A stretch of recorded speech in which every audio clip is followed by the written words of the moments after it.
My next guest is a critically acclaimed actor, director, producer, filmmaker, screenwriter, and also a celebrity barber. Hello, I'm actor, director, writer, producer Louis T. Powell, and I am on. Let's talk about your short film project, Padlock Men, and your inspiration for the storyline and the characters.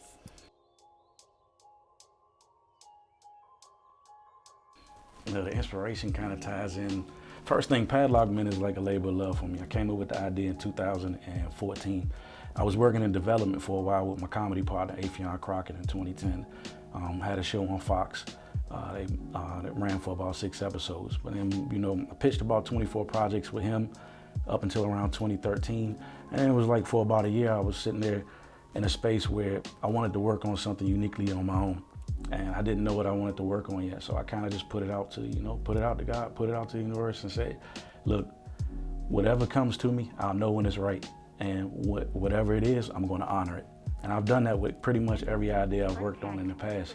So cut to about a year later from 2013, I woke up out of my sleep and I saw vividly Martin Luther King, JFK, and Malcolm X. And it was just like, it just was flashing right across my face. And I knew that was it. And at that point in time, it was like, those were the Padlock Men. And I created the alter egos from them, which was a vigilante group of secret civil rights soldiers. I love that.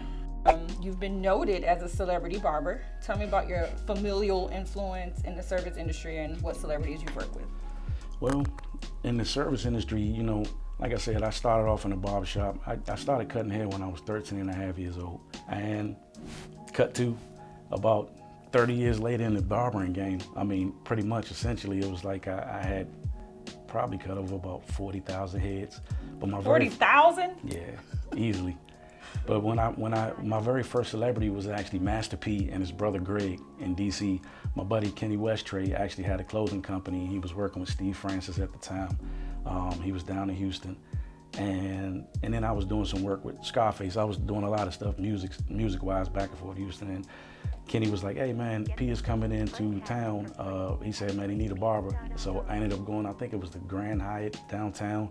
And I cut P up and his brother Greg. And then from that point, it was about 2 years later, I ended up in LA and I ended up running across Blue Williams, who was Outkast's manager at the time. And then from there, it was like I rode with them for 2.5 years straight up until the point they won the Grammys. Tour when they were traveling and performing? Nah, it was like because it was like one of those things, I'm a filmmaker. Okay. So it's like if I'm in LA, I'm not about to break. A lot of people try to get me to go on the road, but it was like barbering has always been like the secondary thing for me, but it's a love in my heart because I grew up with it. But you easily could have gone that route. Oh, easy. It was like the world as a barber. I established myself as the guy where if you had a photo shoot, if you had a big award show, you would call me. Okay. So whenever Outkast came in town, like I cut them up for covers of Source, Vogue. I mean, I cut Andre 3000's braids off for when he did it for Idlewild. Live by a certain mantra. You have a special mantra or motto. The journey is the experience, and the experience is the journey. What does that mean to you? And why is it something that you carry every day? Because I look at your whole life is one big journey. It's like I feel like I'm writing my movie every day, and it doesn't have anything to do with what I write on paper. So me writing this journey is a series of experiences. This is an experience that we're having right now. Mm-hmm.